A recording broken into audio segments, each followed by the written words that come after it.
Someone once thanked me for leaving their life. At the time, I didn't understand why. I understand now, and I wish I didn't. My name is Alex, and this is my story. I didn't find out the usual way. No message. No apology. No awkward explanation that starts with, "Hey, this might sound weird, but..." I found out because of a photo.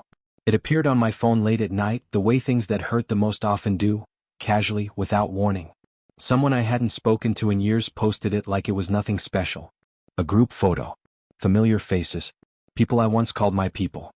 They were close together, arms overlapping, leaning into one another the way people do when they belong in the same moment. The lighting was warm. The smiles were easy. A gathering. And I wasn't there. At first I didn't react. I scrolled past it instinctively like my body was protecting me before my mind caught up. Then I stopped. Scrolled back. Zoomed in. I counted faces. Slowly. Once, twice, and again. Everyone was there. Everyone, except me. I told myself it didn't mean anything. People meet up all the time. Life happens. Not everything needs an invitation. But then I read the caption. Couldn't have done this without all of you. Of you? Those 3 words landed heavier than I expected. I reread them like maybe I'd misunderstood. Like maybe there was some invisible footnote explaining my absence. There wasn't. I checked the comments. Inside jokes. Old references. Shared memories that only make sense if you were there when they happened. Still nothing. No one asking where I was. No, Alex would have loved this. No explanation that I just missed it. I refreshed my inbox. Nothing. Group chats I hadn't opened in months. Silence. That's when the feeling shifted. From confusion to something colder. Because it wasn't just that I hadn't been invited. It was that everyone else had been. I tried to rationalize it. I'm good at that. I always have been. Maybe it was last minute. Maybe it was smaller than it looked. Maybe they assumed I was busy. But deep down I knew that wasn't true. This wasn't random. This was intentional. And that realization hurt more than any argument ever could. I sat there longer than I should have, staring at that photo, studying details that didn't matter. Who was standing next to who looked happier than I remembered, who had changed the most. That's when it hit me. I wasn't just missing from the photo. I was missing from the story. I tried to remember the last time we'd all been together. Really together. Not just passing through each other's lives. The memory was fuzzy. That should have scared me more than it did. Because if you can't remember when something ended, it probably didn't end loudly. It just faded. I told myself people drift apart. That's normal. That's life. But this didn't feel like drifting. It felt like being quietly removed. Like someone had closed a door while I was still standing in the room, and I hadn't noticed until much later. That night, I lay awake replaying years of conversations, searching for a moment where everything went wrong. A fight. A falling out. Something obvious I could point to and say, that's when it happened. There was nothing. Just one pattern I couldn't ignore. I had been slowly stepping back for a long time. Telling myself it didn't matter. Convincing myself I'd show up later. But later never came. And now, standing on the outside of a memory I used to belong to, I realized something uncomfortable. I didn't just miss the invitation. I missed the moment when I stopped being expected. I didn't confront anyone right away. Not because I didn't want answers, but because I was afraid of what they'd confirm. There's a strange comfort in not knowing. As long as you don't ask, you can pretend the hurt is accidental. Temporary. Fixable. But once you ask, you risk learning that it wasn't. Days passed. Then weeks. The photo stayed where it was, unacknowledged, quietly existing like a fact no one felt the need to explain. That silence told me more than any apology ever could. Eventually, I reached out to one person. Not the closest. Not the safest. Just someone neutral enough that the truth might slip out without ceremony. I kept the message simple. Hey, I saw the photo. Hope everything went well. The response didn't come right away. When it did, it felt measured. Yeah, it was meaningful. Quite meaningful. That word again. I stared at the screen, debating whether to let it go or push just a little further. So what was it for? I asked. There was a pause long enough for my phone to dim. Then another message appeared. It was sort of a goodbye. That stopped me cold. A goodbye to what? To who? I asked carefully, trying not to sound defensive. They explained slowly, like they were choosing each word with care. Years ago, longer ago than I wanted to admit, something happened. Something that didn't look dramatic at the time. One of them had gone through something heavy. Not a crisis that demanded sirens or speeches. Just a quiet moment where support mattered. They'd reached out. Not loudly. Not desperately. Just enough. And I hadn't shown up. At the time I'd had reasons. Real ones. Work, stress, distance, and life. All the perfect excuses in the books.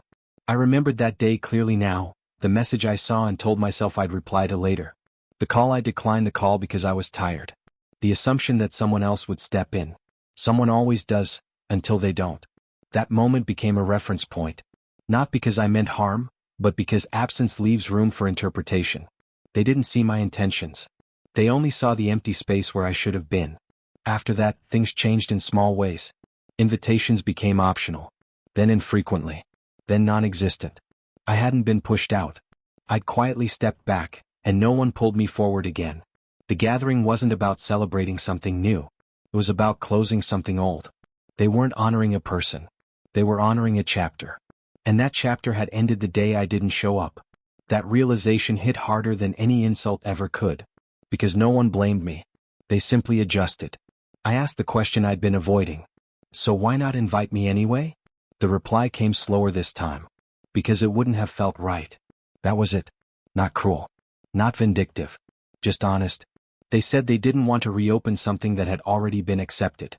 They didn't want to explain. They didn't want to relive the moment they learned not to expect me. I set my phone down and sat there for a long time. I thought about all the times I'd told myself I was still part of things, even when I wasn't showing up consistently. How I assumed relationships were permanent simply because they once were. How I mistook familiarity for security. I realized something uncomfortable. I had been absent long before I was excluded. Not physically. Emotionally. I was there enough to feel connected, but not enough to be counted on. And when people stop counting on you, they stop making space for you. That wasn't a punishment. It was adaptation. The gathering wasn't meant to hurt me. It was meant to protect them. That was the hardest part to accept. Because it meant there was no villain in the story. Just timing. Choices. And the quiet consequences of not showing up when it mattered most. For the first time, I understood why no one reached out afterward. They didn't think I'd want to come. And the worst part? They were probably right. I didn't respond after that. Not because there was nothing to say, but because there was too much. There are moments when you realize the version of yourself you've been defending doesn't exist anymore. Or maybe it never did. I always thought of myself as loyal, present, reliable in my own quiet way. But loyalty isn't a feeling. It's a pattern. And my pattern had gaps. I thought about all the times I'd meant to call. All the messages I'd saved for later. All the moments I told myself I'd show up when things settled down. Life doesn't settle down. It just moves forward without you. I realized something else that night. They hadn't stopped caring. They'd stopped waiting. And there's a difference. I walked past the place where the gathering had happened a few days later. I didn't go inside. I just stood across the street and watched people come and go. Strangers now. Once, they would have recognized me instantly. Called my name. Pulled me into conversations that lasted too long. Now, I was just another passerby. I didn't feel angry. I felt aware. Aware of the space I used to occupy. Aware of the silence I'd created by not filling it. I thought about reaching out again. Apologizing. Explaining. Promising to do better. But apologies don't rewind time. And promises don't always rebuild trust. Some relationships don't end with explosions. They end when no one checks to see if you're still there. I accepted something that took me a long time to face. I hadn't been forgotten. I had faded. Slowly. Quietly. Without meaning to. And the truth is, fading still leaves a mark. Not on you. On the people who notice your absence and adjust their expectations accordingly. That night I made a list. Not of regrets but of names. People I still cared about. People I hadn't shown up for enough. I didn't send dramatic messages. I didn't explain everything. I just showed up. One coffee. One call. One moment at a time. Some responded warmly. Some politely. Some not at all. And that was okay. Because this time I understood something I hadn't before. You don't earn your place in someone's life once. You earn it continuously. By being there. By choosing presence over convenience. By showing up even when no one's watching. Especially then. I don't know if I'll ever be invited back into that circle. And strangely, I've stopped needing to be. The photo still exists. So does the space where I should have been. But it no longer feels like an accusation. Feels like a reminder. If any part of this story felt familiar, if you've ever realized you weren't included because you stopped including yourself, you're not alone. We all have moments we don't recognize as turning points until long after they pass. Mine just happened to be frozen in a photograph. This is Story Vault. Every story has a key, and here we find it. In Alex's story, the key was this: absence doesn't need intention to cause distance. It only needs time. Thank you for unlocking the vault with us. See you in the next story.